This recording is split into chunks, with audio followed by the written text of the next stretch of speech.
Уланбек Исаев 3 жылдан бери боор сиррозу менен жабыркап келет. Материалдык жактан мүмкүнчүлүгү чектелүү болгондуктан бул оорудан толук айыгып кетүүсү күмөн экенин айтат. 2015-тен бери ушул оору менен ооруп жүрөм. Бул оорунун өзгөчөлүгү жашоого көз карашым тетир болуп коет экен. Кан кусуп, кан кетип эки жактан.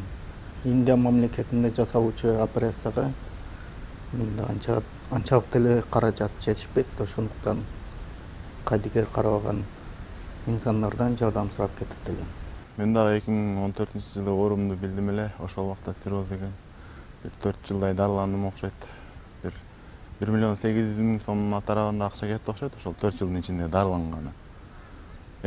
Уже цирроз өткөндөн кийин мындан айыгуунун жолу бир эле ошол операция экен. Операцияндай доступный жери бул Индия болду, ошол мамлекетти тандадык. Уланбек сыяктуу оордардан жабыркагандарга Индия мамлекетинен сакайып келген Бекболот да жардам берүүдө. Кайдыгер карабаган жарандар эл чогулган жерден акча жыйнап, аз да болсо салым кошуу аракетинде. 20 сом болобу, 50 сом болобу, канча сом болобу, баардыгын жыйнаганда көптү көрсөкөл болот эмеспи?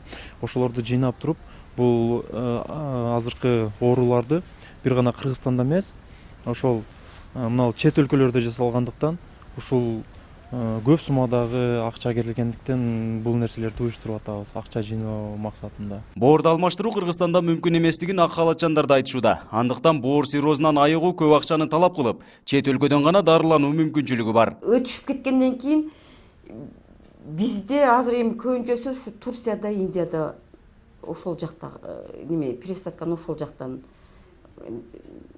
жасап атышат да. Эми биздин дарыгерлер дагы ошону аракет кылып практикага киргизгенге неме кылышат. Кудай кааласа, бул деле ошо өзүбүздүн Кыргызстанда дагы жасалып калат келечекте деп ойлойм. Өзүбүздө жасала турган болсо, жанакы операцияга сарпталуучу акча анчалык көп даражада кетпейт. Мисалы, Индияга барып келиш үчүн 30 миңден 35 миңге чейин, анан оорусунун татаалдыгына жараша бир 40 миң долларга чейин акча кетиши мүмкүн. Анан өзүбүздө жасала турган болсо, жакшы эле арзан баада болот. Коомчулуктун колдоосу менен гана бул жылы Баткен шаарынан эле 2 бейтап Индиядан боорун алмаштырып келген. Бардык чыгымдарын кошкондо 40 миң акш доллары сарпталат. Өткөн жылы боор сиррозуна кабылган 125 бейтап каттоого алынып, жыл өткөн сайын бул көрсөткүч өсүп жаткандыгы айтылууда. Нургазы Жайнаков, 7 канал, Баткен.